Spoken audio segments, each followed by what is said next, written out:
Phone on. The microphone's on. You're on. I'm still number one. Woo! Oh, you're on. Okay, sorry. Hey, everybody. It is Friday. I know that. Happy Festool Friday. I'm sorry. I'm having too much fun today. Time to not get serious. Okay.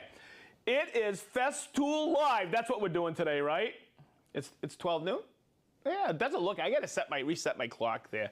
Okay, let's call out the room because we got a few special announcements today. Right over here is Gage the Whiz Kid Ella. He's on the board today. Behind the camera, we have Chip Scooter Otti. He's filling in for Chris because Chris got a promotion. He's now the executive producer of Festool Live. He is now my boss. Not. Okay. I'm fired. Oh my God. Over here we have Min Min. She's on the board as usual. Online, we have Brent. He's answering all your questions. Thank you, Brent. Okay, so, I'm sorry. Oh, Chip's Scooter's pointing. Okay, we have, oh my God, look at all the sawdust on Sparky. And where's Peyton? Peyton's back here, and Peyton's right there through the door, supervising us. All right, way cool. Let's see. Okay, do I get all that? Yeah, okay. Now, see, look at my notes. Okay. You're watching YouTube. This is going to go on Instagram. It's also going on Facebook. When you go to those channels or those platforms, please subscribe. Please friend us. Please, make us your, what is it on Instagram? Follow us on Instagram. See, I'm pretty good at this stuff, okay? Hit the notification bell, and that way there, you'll never miss a Festool Live, but it's gonna live forever on there. Hey, Minnie, what episode is this? 114. 114, can you believe it? I cannot believe it. Okay, so I usually call out somebody or a repair department. A department. So today, well, that was really smooth on Min Min. Oh yeah, so I have to call this out. Our repair and service department. They do such a fantastic job. We have every one of them in their own right is a rock star. Now, I'm gonna call somebody out really special this week. She went way, way, way above the normal helping of a customer. It's a friend of mine who's a local guy, and I'm not going to give out names, but I am going to call her out because she took care of a friend of mine, and her name is Leisha High. She works in our repair area, service area, and I am so honored to have her as a colleague, and I think everybody in this room will agree with me. Thank you, Leisha, for going above and beyond customer service. You are a true rock star here at Festool North America. Hey, everybody, that sound good? Yep. Leisha, I know you're not going to watch this, but hopefully that sounds good to you because you are the rock star. Okay. Hey, Chip, one of the things you got to remember, Scooter, is don't shake too much when you're laughing on the camera. Chris is really good at this because he never laughs at my shtick. Okay, good. All right. So, what are we doing today? Okay. So I was thinking about the content for this Festool Live, and it came about when somebody had asked me a question when I was up in Canada, and I went, everybody knows that. Okay, and it's one of those things where I'm getting ready. Our last on the road Festool Live, I think everybody knows that's the weekend before Thanksgiving. I was deciding on the title we're gonna work on at Hattville Hardware in Lumber over in Hattville, Ohio. And I got a really great episode for that one. I get some killer episodes coming up. But man, this is really good because, being out and about, I hear all the top questions from all of you. So this came about and somebody said, hey, what's so special about the Festool track saw? And I go, well, it's the track. And they go, what do you mean?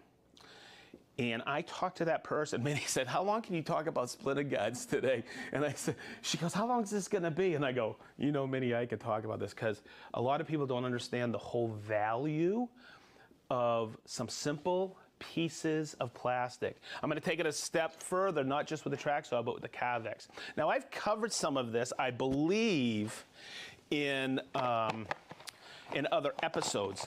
But I want to do, and I want to do it due justice because I truly think this is a huge Festool difference. Why someone should look at our system. A simple piece of plastic and a simple strip of plastic. So here we go. I'm going to set this down, and I'm going to make a cut. And I want you to see this. Well, let's talk about using a regular circular saw to make a cut on plywood. It's pretty simple. The way I used to do it is I had a shooting board for my circular saw if I needed to break down a sheet before the table saw. And what I would do is I would mark the board about 1.5 inches from the base of my shoe. I would put it on that straight guide like this, and it would work pretty good because what I would do is I'd take some blue tape and put it on there, and then I would cut my line that I knew it was going to cut to the inside of my blade, and then because I didn't want to break the veneer. Okay, or cause chip out, because you know if I use just a regular saw, that blade's going to come up and chip that top veneer. And everybody knows that top veneer gets thinner every week from the manufacturer of the plywood. So the question was, why is it that this splinter guard is not cut all the way through? And there's a reason for that. And this will help you set up your track saw when you first get your guide rail with your track saw. And this has been a common question over the years here at Festool and training. People come in and go, man, that's not cut all the way through. Well, you can cut it all the way through if you want, but hang on a second, take 2 seconds out. When you're setting up to initially marry your saw to your guide rail, you take these cams. Come in here, Chipster. Okay, see this right here? That's called slop or lateral tolerance, right? So, like I've shown you in previous episodes of Festool Live, you tighten it up, okay, like this, so it moves smoothly, but you've knocked out the lateral tolerance. Now watch this. Hopefully we can get this on camera. When one of these cams comes off the rail, look, you lose accuracy cutting the splinter guard. So when I cut the splinter guard, I start back here with this cam engaged, not out here, because there's wiggle room this way as well. I start here and I cut, whoopsie, let's do that again, and I go to here and I bring it up. Now that's why it's not cut all the way through. Now you can do this because you have a track saw, you can cut it and go like this, right? And cut it all the way to the end.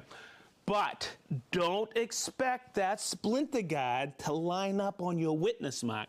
So what I like to do is if I have rails like that, I mark them there because I know to line up my splinter guard. Once I cut it inside this right here. Hopefully that makes sense. So why the splinter guard? Let's do this. You don't want this finished product. You want it as simple as possible. So I'm going to take this, I'm going to take my Bluetooth battery and put it on here. I'm just going to verify that I have it synced. Okay, so it's not synced. So to sync it, I'm thinking about it. Whoop, whoop, whoop, whoop, whoop. Okay, I could do one of two things. I could hit the Bluetooth here, boom, and sync my battery, or I can just take my remote, and that's what that button's for. Look, and it's going to turn blue. See it? Good. And now if I turn it on, the dust extractor comes on. Okay? So I'm going to put it on like this. And now the other part I want to show you about the track saw is this little window right here. See how I push it down? That helps block some of the dust that has a tendency to shoot forward. So I'm going to take that, okay? I got it set for my depth, and I'm going to make the cut. Now this is, when we were setting this up today, I told Gage, this is the, how do you say, this is the shot that I need. And Gage, I'm going to have you pull in and bring that camera right down. Okay, check this out, and hopefully we can get right down on here. There is 0.0 tear out on that cut line. Now what happens is if I'm out and about and people say, wow, that's because they'll always ask this first about the track saw. They'll say, hey, what blade is that? That's amazing to cut like that. And I go, it's a 42 tooth blade, 1.8 8 millimeter, right? But it's not the blade that does that. The blade is this sidewall right here. There's not a daggone saw blade mark on there, and that's because of constant speed under load and the blade. But what causes this is this simple piece of plastic called a splinter guard. And I always tell everybody, look, really quick for everybody out there, okay? This is cross grain. Long grain, it's not a problem, okay? But it's cross grain that really shines. So to get a splinter-free cut, you can now just lay your rail right on there, whether it's at 0 degrees or anywhere between 0 and 47 or -1 and 47, you will get a splinter-free cut. Okay, so one of the things I wanted to point out to today, well, before I replace the splinter guard on the track, let's talk about this. There's splintering on here as well, right? So what if I want to, and I'm doing a bunch of cabinet sides that I don't want any splintering on either side of the cut? I'm going to do this really quick because I'm going to be using the saw, showing you things on the saw, and whenever I do that, I remove the batteries. Okay, so what if I wanted an outside splinter-free cut? I would take the window off. Let me get it out of there, okay? And this is the outside splinter guard, okay? It comes with a knob. Okay, you get one with it, but you can get replacements. And the ones for the 75 over here, Scooter, okay? See that right there? That's the style for the 75 and the old 55 EQ, okay? But we innovated and we created this one because this one can live on the machine inside. Okay. So if you notice, this is solid. Here's one I already have that I was cutting 18 millimeter with. See that? I need to kerf it. And that will do exactly what this is doing. It's holding the fiber down from lifting as that saw blade's coming up and cutting. But you got to set this correctly. So I'm going to take it like this, and I'm going to put it in. Now, in the Festool realm, there's a lot of, I think this is a metric either 6 or 5. There's a lot of these. Always use the one that comes with the splinter guard, because if this has a longer, I think my LR32 has a longer version of this. I tried it once, and boy, did that blade make a lot of noise cutting it. So don't do what I did. Use the one that comes with it. I put it on here, and I don't tighten it all the way. What I want to do is I want to push it all the way down. So I bring it up like this. I push it down and bring it to the material. So hopefully we get that. It's setting down on the material. Sometimes you got to pull it out just a hair. Okay, just like this. So it's sitting down on the material so I can get a true 0 clearance. I push it down and I lock it in just like that. Okay, and when I cut, it's going to what? Create a 0 clearance. So instead of cutting one every single time, what I do is when I say I do this one for 1/2 inch or 12 millimeter, I'd write 12 millimeter on there. This one I cut yesterday. It's for 18 millimeter. I know this plywood's 18. I'm just going to put this on so you can see the cut. It's a consumable. When you are unsatisfied with the quality of cut, then you change it. I have no need to change. I'm just going to take that down, put it right down to my material, just like this. Bring it right in, and I am ready to go. So let me show you that cut. Get my batteries back on, nice and effective. See, Chip, see if we can come in here. See how it's sitting down on the material? That's what you want to make sure it's doing. Okay, so that way there it's supported. Okay, so let's make the cut.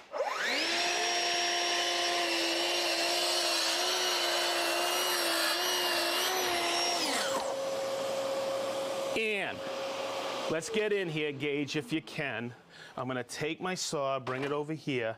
I'm going to lift this up. And this is a huge difference. Look how it's clean on both sides of the cut, splinter-free. That's the outside splinter guard. All right? So I wanted to make sure you saw that today, because I truly believe that is a huge part of the Festool system. It's just not the saw. It's just not the track.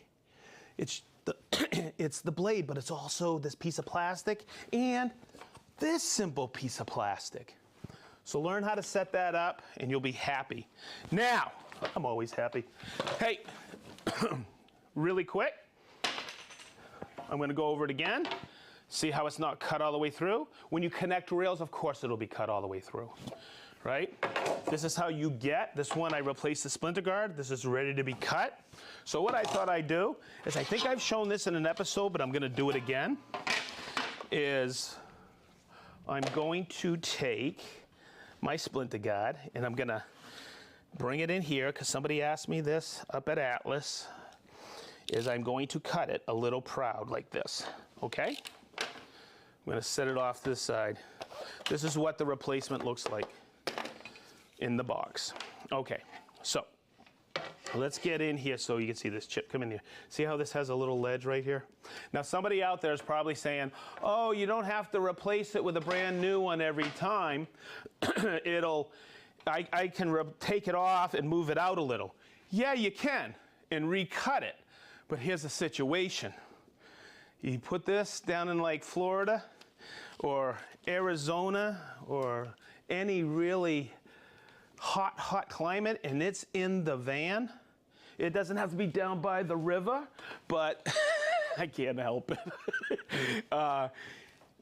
It'll move on you. It's too hot.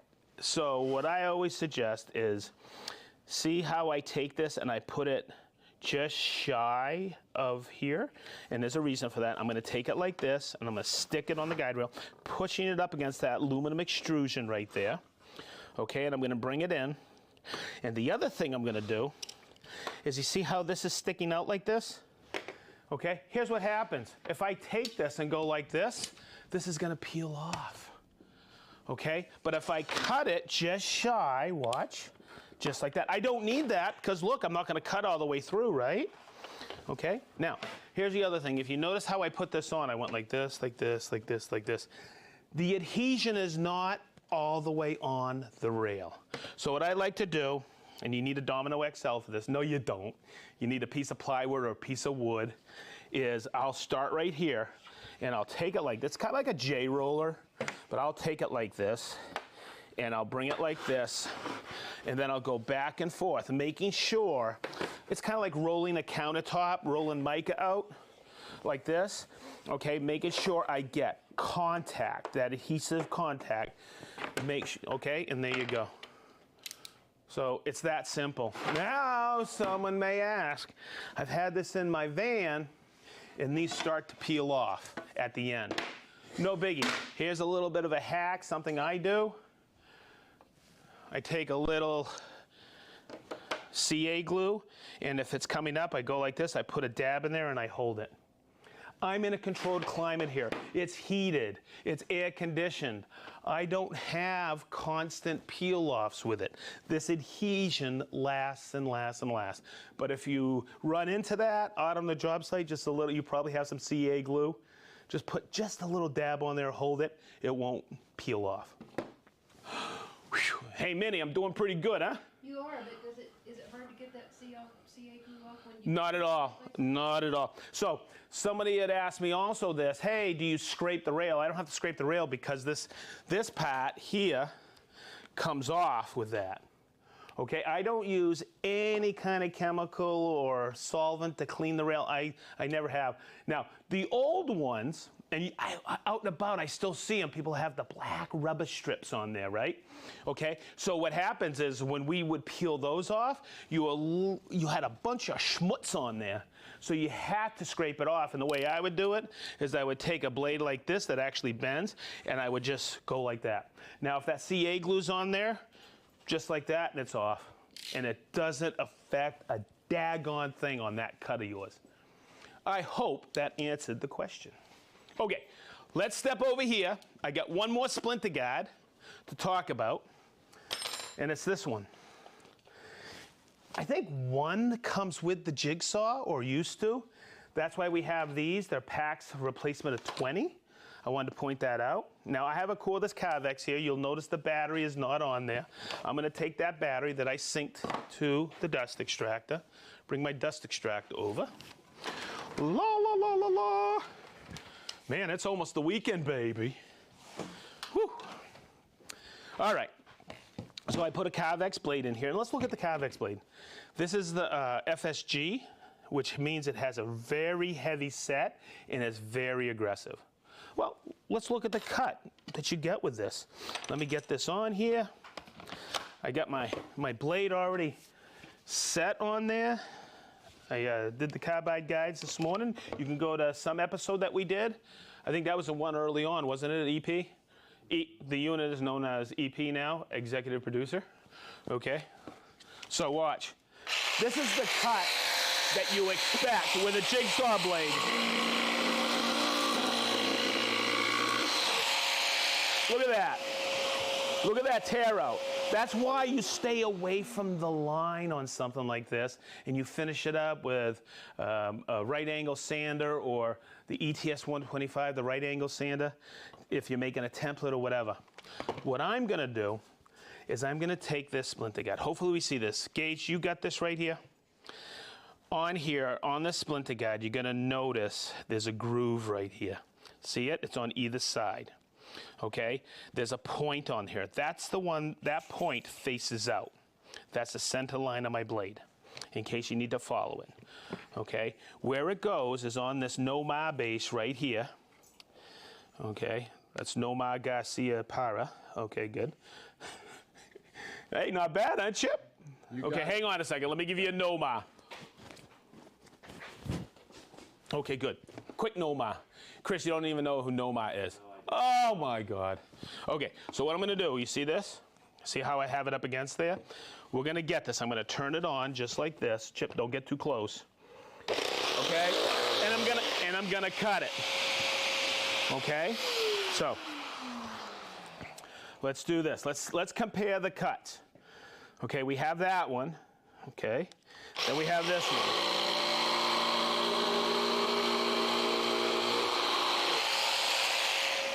Okay, let's take a vote. Everybody at home, I can see you. I want you to raise your hands. How many people like this one? Chris, you counting everybody at home? Okay, because we have those special cameras on their computer. Okay, and phones. And everybody who likes this one. I like this one. Cool. So that is the Festool difference. Now, here's another tip I want to give you. Okay, I learned this from a good buddy of mine. His name was Larry Smith. How's that, Minnie, huh? Yes. He's a good, Yes, he was with us for a long, long time here at Festool. Okay, so when do I replace these? Anytime somebody asks me about any splinter guard, when you are unsatisfied with the quality of cut. So what happens is if I'm doing some really tight radiuses over time, this is going to open up. Instead of a curve like this, it'll be a curve like this, so you are not supporting all of that. So if you want to prolong the life of this, for just and you don't have any of these left and you don't want to run to the dealer, check this out. I could take that, you see this little notch right here? I could take this, and hopefully we got this. I can take it and push it in all the way so it goes a little further forward. So now I have a great cut line and I prolong the life of the splinter guard. The only thing you need to do though is when you're removing the splinter guard to replace it after you pushed it all the way forward, you gotta take a slotted screwdriver and get in there to push it out, okay? And you gotta make sure it's a Festool screwdriver, just like this, okay? And see how you push it out to get rid of it. Don't ever touch that blade because that can be wicked hot. See that? Okay, and it's a slotted screwdriver. Festool, the best. All right, so there you go. Wow, hey Minnie? Yo. I lied. Oh. Yep, I told you it'd be only 20 minutes, it's 25. Oh. She's always asking me, how long do you think it's gonna be? And I go, she goes, it's only about splinter guards. How long can you talk about splinter guards?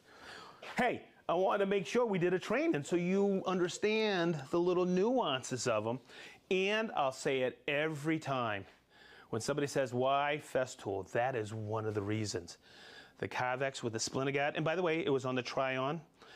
And also the track. It's a guided cut, but it's a splinter-free guided cut.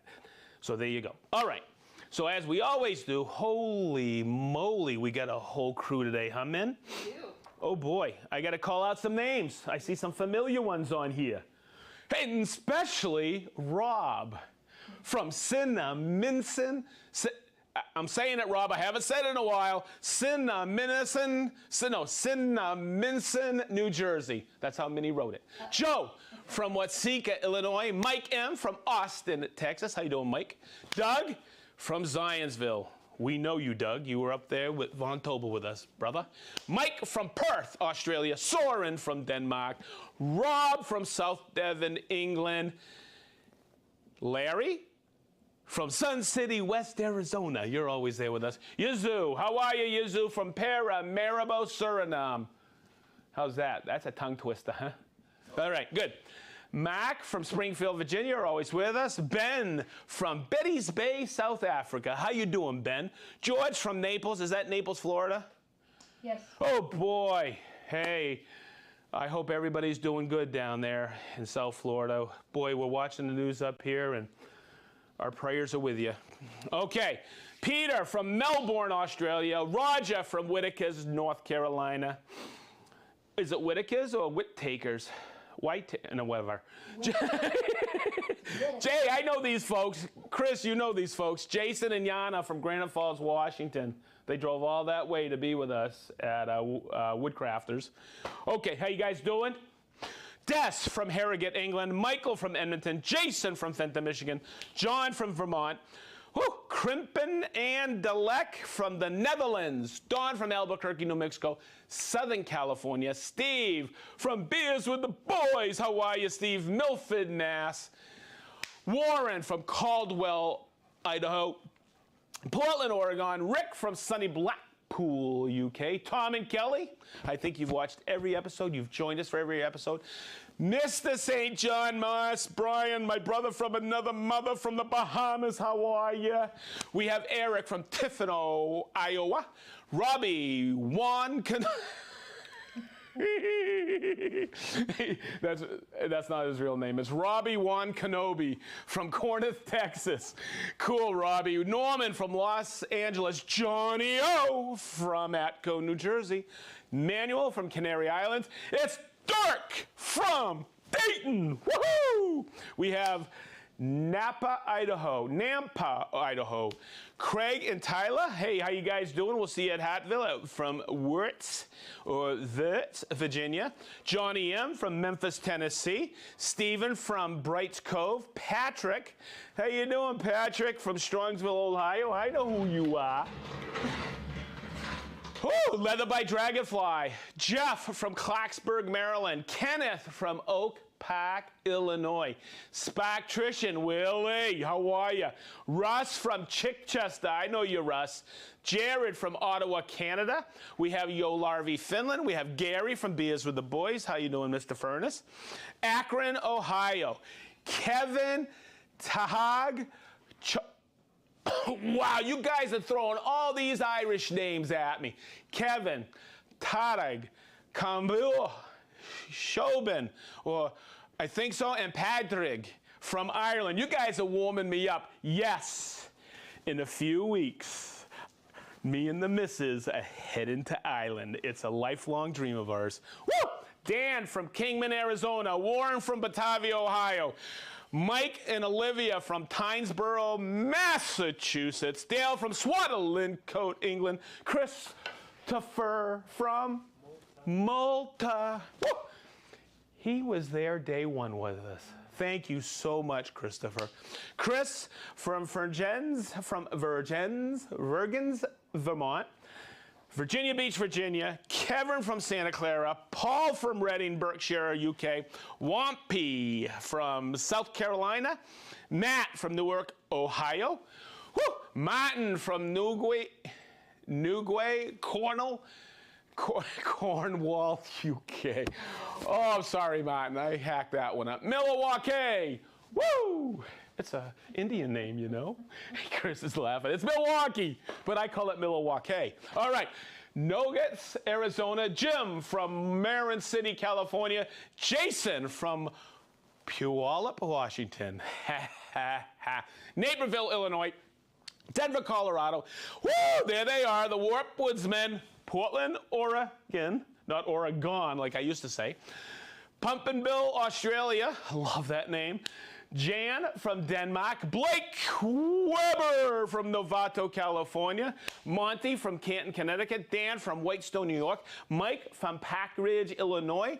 Monica from Paris. Dave from Rio Rancho, New Mexico. Croatia. Aka, Finland. Lausanne, Switzerland. Ian from East Yorkshire. How you doing, brother? Best Tyler in England. Honiton, Devon, UK. Dwayne Hurley. Tim Van de Magdalen from Geneva, Illinois. Tim, how the heck are you? Minnie's giving me the thumbs up. Boy, what a great guy he is, huh, Min? Okay, Sullivan, Illinois. Emer from Waterloo, Iowa. Navarro, Louisiana. Wow. Shenzhen, China. Chuck from Tulalip, Washington. We have Plano, Texas. Kevin B. and Ken N. from San Antonio. Denmark. Nick from Portland, Oregon. Grand Rapids, Michigan. Andre from Emmett, Michigan. John from Thornville, Ohio. Brian from Long Beach, California. Wow, no, we've had Brazil before. Juliano from Brazil. Mark from Wake Forest, North Carolina. Minnie, is that it? That's everybody so far. That's episode 114. That's the end. This is a wrap. As I say every daggone Festool Friday at this time, we love you. Thank you, everybody who's watching us live. Thank you, everybody who's turning us on and watching us on the YouTube channel, IG, and Facebook. Thank you. Hey, everybody, I think I'm going to give a handout to Scooter. He did a good job with the camera. Good job, Scooter. Okay, Peyton made it into the room. Peyton's doing good. So everybody, have a wicked, great weekend. I know I'm gonna. And everybody kick back and relax. And hey, be kind to one another. Thank you, everybody.